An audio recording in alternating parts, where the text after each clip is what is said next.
الله من الشيطان الرجيم بسم الله الرحمن الرحيم وإذ قلنا للملائكة اسجدوا لآدم فسجدوا إلا إبليس أبى واستكبر وكان من الكافرين۔ اور جب کہا ہم نے فرشتوں سے کہ سجدہ کرو آدم کو، پس سب نے سجدہ کیا مگر ابلیس نے نہیں کیا، اس نے نہ مانا اور تکبر کیا اور ہو گیا کافروں میں سے۔ اس آیت کریمہ میں اللہ تبارک و تعالی نے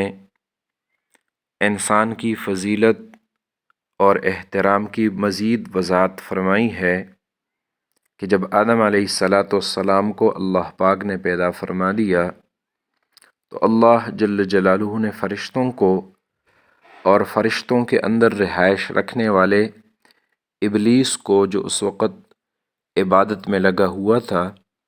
سب کو مشترکہ طور پر حکم دے دیا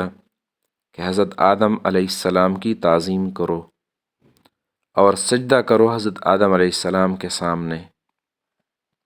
تمام فرشتوں نے سجدہ کر لیا، اللہ کا حکم مان لیا، مگر ابلیس نے نہیں کیا۔ اس نے تکبر اور انکار کیا کہ اللہ، تو نے مجھے آگ سے بنایا ہے اور اس کو مٹی سے بنایا ہے، آگ بہتر ہے مٹی سے، تو مجھے یہ حکم دینا کہ میں آدم کے سامنے سجدہ کروں، یہ عقل کے خلاف ہے۔ اور در حقیقت اس کے دل میں یہ چوری تھی، عبادت میں لگا ہوا تھا کہ اللہ پاک مجھے زمین کا نائب اور خلیفہ بنا دے گا۔ جب اللہ پاک نے انسان کو پیدا فرما دیا اور اس کو بہترین صلاحیتیں دے دیں، زمین کی خلافت کے لیے اس کا انتخاب کیا، تو ابلیس کو انسان کے ساتھ حسد ہو گیا۔ اور جب اللہ پاک نے حضرت آدم علیہ السلام کی تعظیم کرنے کا حکم دے دیا تو اس نے اس حسد کو ظاہر کر دیا، اس دشمنی کو ظاہر کر دیا اور اللہ پاک کے حکم کے مقابلے پر آ گیا۔ ہمیشہ کے لیے اللہ پاک نے اس کو مردود کر دیا اور اپنی رحمت سے دور کر دیا۔ تو ایک تو اس آیت کریمہ میں انسان کی عظمت کا بیان ہے کہ انسان کتنا عظیم ہے جس کو اللہ پاک نے مسجودی ملائکہ بنا دیا، اور دوسرا اس کے اندر فرشتوں کی نیازمندی اور اطاعت گزاری ہے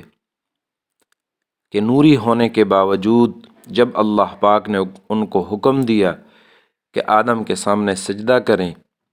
تو فوراً بجا لائے۔ اور تیسرا، جنات اور شیاطین کی سرکشی، ان کا تکبر، ان کا غرور اور انکار، اس کی اللہ تبارک و تعالی نے وضاحت فرما دی۔ اور ان تینوں مخلوق کے کردار کو سامنے کر کے اللہ تبارک و تعالی نے واضح فرما دیا